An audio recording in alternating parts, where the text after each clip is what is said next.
Kris, Cam wanted to get us started. Was wondering about practice. If you're in a series where the pace is pretty high, if you kind of notice that your team naturally maybe picks up the tempo at practice a little bit because the games are pretty high tempo. I think it was actually on the opposite today. The pace of the games have been very good. Today, I think just coming off the day off and 2 days off between games, and I thought it was okay, but not nearly the pace that I think it was going into the series, just because of the excitement and the build up to that first game. I wonder, after a game like that, what video sessions look like. I'm more often than not, it's probably goals against and those sorts of things, breakdowns and such. But when there's a game where there isn't maybe quite as much offense as you might like, what that video session looks like. We're always looking at things that we can do better, and obviously there was things. We were in our we defend a lot, and I congratulate our guys on how well they did that. But other part of the games, whether it's the breakouts or the offensive zone play, and how we can try and generate a little more offense, because they played a very solid game the other night. So we had other things more with what we could do with the puck.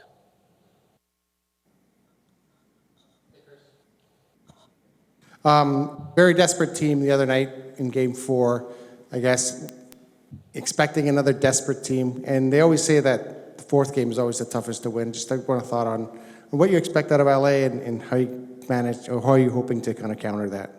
Yeah, no, we're expecting them to have the same desperation as they had the previous game, and also probably with a lot of belief that they can win. So LA's obviously a very good hockey team.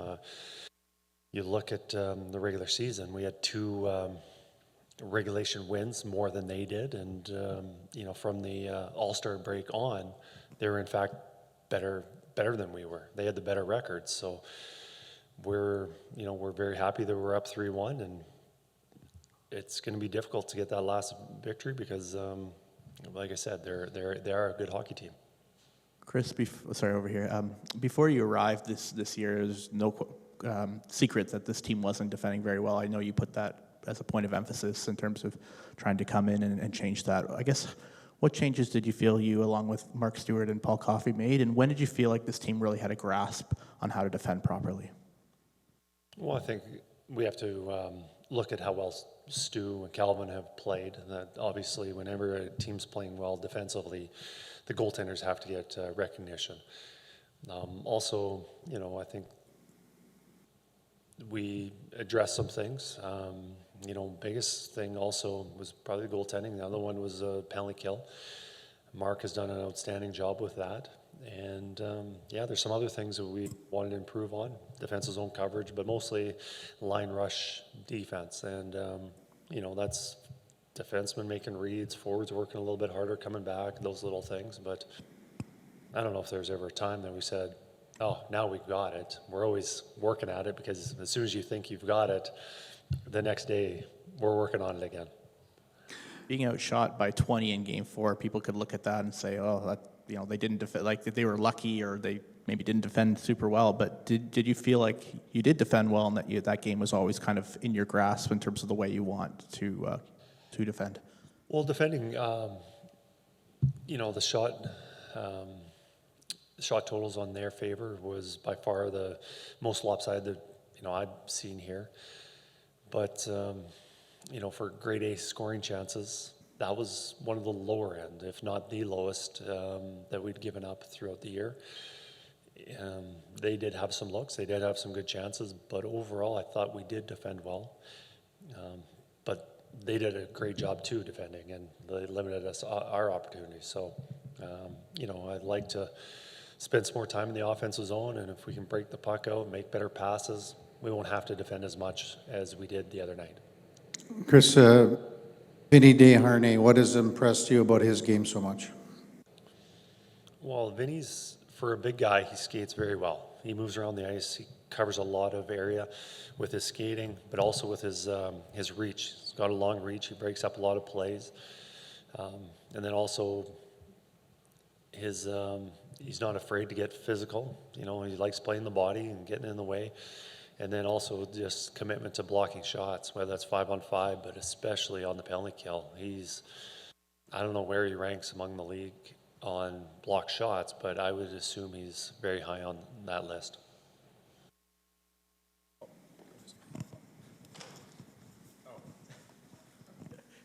Maddie, and I figured out how to turn this on, so I'm feeling really good about myself. I'm not trying to take money out of your wallet, but one penalty called on each team the other night. When you look back at the video, was that what you saw in that game, that kind of game? Because obviously, if the standard is slipping, that I would think would help one team over the other in this series. Both coaches would say, yeah, there's a missed call and we should add another power play here. And I don't know, I think it was one of those games, both teams were very disciplined. Disciplined after the whistle, but probably more importantly, disciplined on their checking, getting above checks, or whoever they were checking, and not reaching with their stick and putting themselves in a vulnerable position to get called. So, I think maybe there could have been a little bit more called, but probably not. I think it was mostly just two teams defending really well. Kris, coaches don't like to change the lineup, but Connor Brown has not played yet. How difficult is that, considering he played most of the games in the regular season? It is. And he played most of the games of the regular season and played really strong in the second half of the year. We just kind of have to look at what we need, what our team needs, and,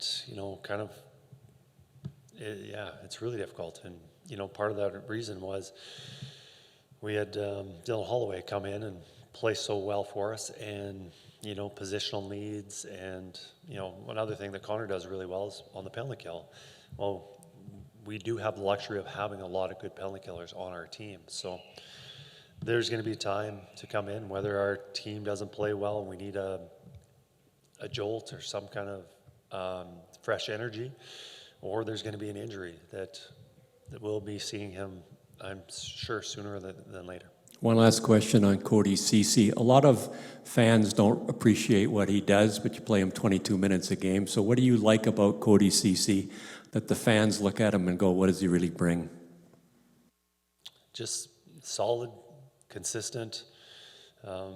Usually with defensemen, you think about the mess they create, the check they missed, or the assignment they lost, or the errant pass that got picked off for a goal against.